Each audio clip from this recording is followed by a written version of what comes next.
नमस्कार। मैं 2 दिन से मोबाइल पर जो ऑनलाइन खबरें आती हैं उसमें एक खबर देख रहा हूँ। खबर तो वो 10 दिन पुरानी हो गई है, लेकिन 2 दिन से उस पर सिर्फ एकमात्र अजीत अंजुम जो पत्रकार हैं वो उसको संज्ञान में ले रहे हैं। बाकी सभी चैनलों ने, बाकी सभी ऑनलाइन जितने पोर्टल चलते हैं या जो भी अन्य माध्यम हैं, उन्होंने उसको नहीं के बराबर लिया है। आपने शीर्षक देखा होगा, और मैं वास्तव में चाहता हूं कि वो भगवान से प्रार्थना करता हूं, लोग उसके जीवित होने की प्रार्थना करते हैं, लेकिन बहुत दुखी मन से मैं चाहता हूं कि वो इस दुनिया में ना हो, क्योंकि जो पीड़ा उसने भोगी है और इतने कम समय में भोगी है, इतनी कम उम्र में भोगी है, उसका पीड़ी, उसका दर्द लेकर के वो पूरी ज़िंदगी जिए और एक ऐसे समाज में जिए जिसमें कि संवेदनाएं लोगों की ख़त्म हो चुकी हों, जो उसको भविष्य में दूसरी नज़रों से देखे। इससे अच्छा था, उससे अच्छा है कि वो बच्ची हमारे बीच से ईश्वर के पास चली जाए। मैं समझता हूँ, मुझे नहीं पता कि आपको ये मेरी बात सही लगेगी या गलत लगेगी, लेकिन मेरा अपना मत है, मेरी अपनी सोच है, मेरा अपना मन है। 27 जुलाई को दिल्ली के पश्चिम विहार इलाके में एक 12 साल की बच्ची के साथ एक 33 साल के युवक ने बलात्कार किया। उसको कई जगह उसके धारदार हथियार से उसके ऊपर हमला किया, और जिस प्रकार से निर्भया कांड जो हुआ था और जिस प्रकार से उसको प्रताड़ना दी गई थी, बिल्कुल उसी तरह से इस बच्ची के साथ भी हुआ। लेकिन ये बच्ची 12 साल की बच्ची थी, छोटी सी बच्ची थी, और अपने घर में थी। चोरी के इरादे से वो व्यक्ति उसे घर में घुसा। पहले से क्रिमिनल था, जेल से छुटकर आया हुआ था। और ठीक है, ये घटना हो सकती है कि वो चोरी के नाम से उसमें घर में घुसा, लेकिन उसने जो वारदात की, और वारदात करने के बाद भी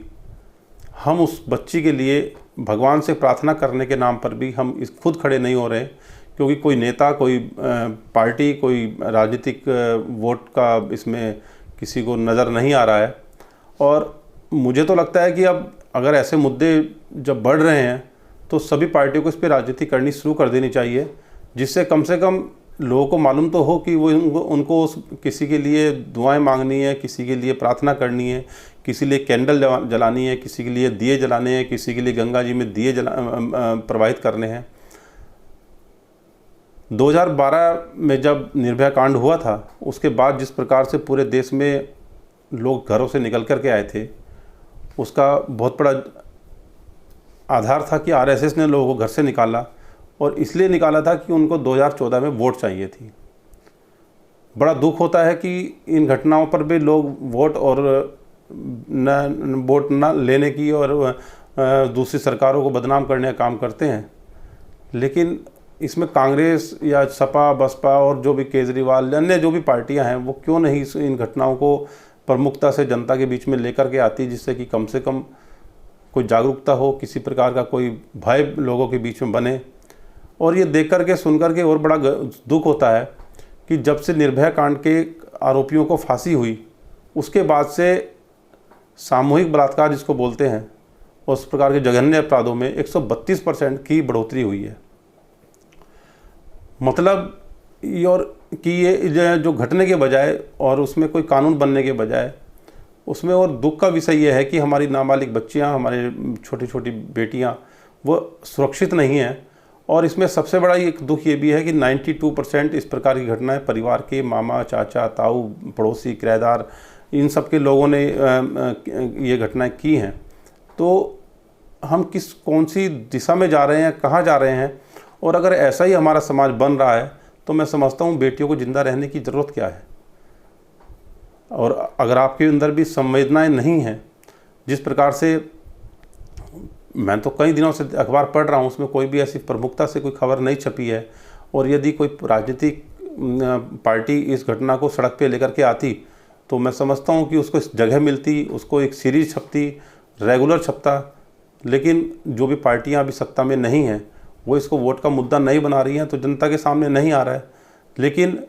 ये घटनाएं हैं, समाज को सोचना चाहिए। क्या ये मुद्दा तभी सामने आता कि जब राजनीतिक पार्टी को किसी को वोट चाहिए थी, या ये मुद्दा तभी सामने आता जब वो बलात्कार करने वाला कोई लड़का मुस्लिम होता या दूसरे अन्य धर्म का होता। मतलब उस व्यक्ति का नाम कृष्णा है, ईश्वर के नाम का उसने इस प्रकार का दुरुपयोग किया। हमारे बीच में एक सबसे बड़ी समस्या एक जो नशे की है, जिसको मालूम नहीं होता कि उसने नशा किया हुआ है और कोई स्मैक ले रहा है, कोई इंजेक्शन ले रहा है, कोई बहुत सारी तरह तरह की नशे की चीज़ें जिस प्रकार से लोग लेकर के घूम रहे हैं हमारे समाज के बीच में, हमें जानकारी भी नहीं होती। और वो व्यक्ति इस प्रकार से घर में घुस करके या किसी को बहला फुसला करके कहीं एकांत में ले जा करके किसी भी प्रकार से इस प्रकार की घटनाएं कर रहा है, और हम लोग फिर भी बड़े आराम से बैठे हैं घर में। तो मुझे तो ऐसा लगता है, मेरी इसे ईश्वर से प्रार्थना हुई, मैं कल से रात से इस बात पर भी मनन कर रहा हूँ, और मुझसे मैं इस विषय पर वीडियो नहीं बनाना चाहता था, लेकिन मुझसे रहा नहीं गया। और मैं चाहता हूँ कि आप भी इस विषय पर विचार करें, सोचें, कमेंट दें, और इस बात पे कहीं ना कहीं उठाएं कि आखिर इसके लिए कोई कानून तो बने। कोई कानून अगर आप नहीं चाहते हैं तो बात अलग है कि इसमें सभी पूरा समाज अगर शामिल है, महिलाएं भी शामिल है, उनकी भी सहमति है कि घटनाएं अगर होती हैं होने दीजिए, ये तो होकर के ही रहेंगी। आप पुरुष हैं, पुरुष भी आप चाहते हैं कि ठीक है घटनाएं हो रही हैं तो होती रहेंगी, उसमें कोई फ़र्क नहीं पड़ रहा है। लेकिन अगर यही सब है तो फिर इन बच्चों को पैदा करने का क्या फ़ायदा। इन बच्चों को समाज में हम इस प्रकार से जब एक इनको मौका दे रहे हैं कि आगे बढ़ने का, ये हमारे से कंधे से कंधा मिला करके आगे बढ़ें, और लेकिन उसके साथ हम इस प्रकार की घटनाएं, जो आंकड़ा मैंने सुना, छोटा मोटा आंकड़ा नहीं है, 132% का आंकड़ा है जो पिछली घटनाओं से ज़्यादा बड़ा है, तो वो बहुत बड़ा आंकड़ा है। और एक हमारे ऐसे समाज में जहाँ धर्म की बात हो रही है, जहाँ भगवान राम की बात हो रही है, जहाँ भगवान कृष्ण की बात हो रही है, जहाँ भगवान शिव की बात हो रही है, जहाँ माँ गंगा की बात होती है, जहाँ माँ काली की बात होती है, जहाँ माँ वैष्णो देवी के द्वार खुलने जा रहे हैं। लेकिन जब हम लोग इस स्थिति में अपने आप को पा रहे हैं कि हम उसी स्वरूप का, हम उसी बच्ची का, जिसको हम पूज करके जब हम नवरात्रों में जब उन कंजकों को जिमाने का काम करते हैं, उनको उनके चरण धो करके उनको अपने घर में बैठा करके उनको प्रसाद देने का काम करते हैं, और हम उन्हीं बच्चियों को जब हम नहीं सुरक्षित रख पा रहे हैं, तो मैं तो ऐसा मानता हूं कि उनको जीवित रहने का कोई अधिकार नहीं है। और बहुत ही मन बड़ा दुख है जब मैंने अभी सुना जिस प्रकार की घटनाएं, और उसकी बच्ची के साथ उसके ऑपरेशन हो चुके हैं, लेकिन फिर भी वो गंभीर अवस्था में, जिस पीड़ा से वो गुजर रही है, या तो वो समझ सकती है, उसके माँ बाप समझ सकते हैं, या वो समझ सकता है जो संवेदनशील हो। आप ठीक है, एक कई प्रकार की घटनाएं होती हैं, बलात्कार की बहुत सारी घटनाएं झूठी भी आती हैं, और वो इसलिए भी आती हैं कई बार कि हम कोई बच्ची है वो किसी के साथ अपनी स्वेच्छा से संबंध बनाना चाहती है, वो ठीक है, उसको कोर्ट ने भी अलाउ किया, सब कुछ है। लेकिन कई बार वो जब पकड़ी जाती है तो डर के मारे, डर की वजह से, अपने परिवार के सामने उनकी बेइज्जती की वजह से, या किसी अन्य डर की वजह से वो अपने साथी पर ही बलात्कार का आरोप लगा देती है। लेकिन ये तो घटना एक इस प्रकार की घटना है जिसमें जो नाबालिग बच्ची है और जिसके घर में घुस करके चोरी के बहाने अंदर घुसा और वो नशे में था, इस प्रकार की घटनाएं अगर मान लिया, और बहुत सारी ऐसी घटनाएं हैं जो मैंने जैसे आपको बताया कि 92% घटनाएं जान पहचान के परिवार के लोग कर रहे हैं। ये एक आंकड़ा जो सरकार ने इकट्ठा किया है, उसके आंकड़े के अनुसार है, जो पत्रकारों ने इकट्ठा किया है, तो जो पत्रकारों के पास भी है, तो इस प्रकार से जो 92% आंकड़ा एक इस प्रकार का आया जो परिवार का है, तो निश्चित रूप से परिवार का कोई भी व्यक्ति, मैं समझता हूँ, इतनी बड़ी संख्या में सोच समझ करके इस प्रकार के काम नहीं करेगा। वो निश्चित रूप से किसी न किसी मानसिक अवस्था में, उसकी इस प्रकार की अवस्था में होगा, या नशे की अवस्था में होगा, जिसमें सोचने समझने की शक्ति उसके पास नहीं रही होगी। तो हमें लगता है कि हम पूरा देश कहाँ लेके जा रहे हैं, मनोवैज्ञानिक रूप से हम कहाँ खड़े हैं, किस प्रकार की पीड़ा हमारे दिमाग में चल रही है। मैं इस विषय पर कह भी नहीं पा रहा हूँ कि मुझे क्या कहना चाहिए, लेकिन बस इतना ज़रूर है कि बहुत दुख है, और हमें सबको विचार करना चाहिए कि हम किस प्रकार से अपने समाज को खुल कर के जीने का एक ऐसा माहौल दें कि सब लोग सुरक्षित हों, सब लोग संयमित हों, और जो भी हो आपसी सहमति एक अलग विषय है, और लेकिन इस प्रकार की ज़बरदस्ती और एक इस प्रकार का माहौल कि जहाँ पर बच्चे, नाबालिग बच्चियाँ सुरक्षित नहीं हैं, वहाँ पर हम किस प्रकार से उन बच्चियों को आगे बढ़ने की हम प्रेरणा देंगे, कैसे उनको हम मोटिवेट करेंगे, कैसे हम उम्मीद लगाएंगे कि आने वाले समय में महिलाएं, जो हमारी बच्चियां हैं, वो अपने पैरों पर खड़ी होंगी, कैसे हम उम्मीद लगाएंगे कि विश्व में हमारी उस प्रकार की छवि बनेगी जहाँ महिलाएं और बच्चियाँ हमारी सुरक्षित होंगी। तो मैं आप लोगों से यही निवेदन करता हूँ कि कृपया इस विषय पर मनन करें। और वो जो बच्ची एम्स में दाखिल है, भर्ती है, उसका कई दिन से इलाज चल रहा है, बहुत गंभीर अवस्था में है, उसके ऑपरेशन हो चुके हैं, उसके पेट फट चुका है, कई सारी चीज़ें, बहुत सारी चीज़ें हैं जो कहने की स्थिति में भी नहीं हूँ। लेकिन उसके साथ साथ अब ये आपको सोचना है कि आपने क्या करना है और किस प्रकार से संवेदनशील बनना है। ये इस पे विचार करें, चर्चा करें, और चर्चा करने के साथ साथ कोई भी किसी प्रकार का एक दबाव बनाए कि कानून बने, आपकी बच्ची सुरक्षित हो, हमारी बच्ची सुरक्षित हो और आने वाली पीढ़ी सुरक्षित हो। इसी के साथ मैं अपनी बात को समाप्त करता हूँ, लेकिन मैं पुनः भगवान से प्रार्थना करता हूँ कि हे भगवान, वो बच्ची जो जिस पीड़ा को झेल रही है उस पीड़ा को वो ज़िंदगी भर ना झेले, क्योंकि हमारा असंवेदनशील समाज उसको दूसरी नज़रों से देखेगा ज़िंदगी भर। तो ज़्यादा अच्छा है कि आप उसको अपने श्री चरणों में स्थान दें। यह मैं अपनी भावनाएं कह रहा हूँ, मुझे नहीं मालूम इसका कानूनी रूप क्या होगा, लेकिन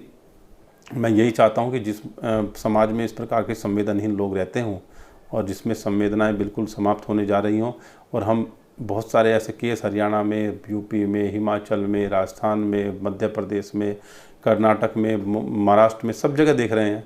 और उसके बाद भी हम शांत बैठे हैं। हम ये नहीं समझ पा रहे हैं कि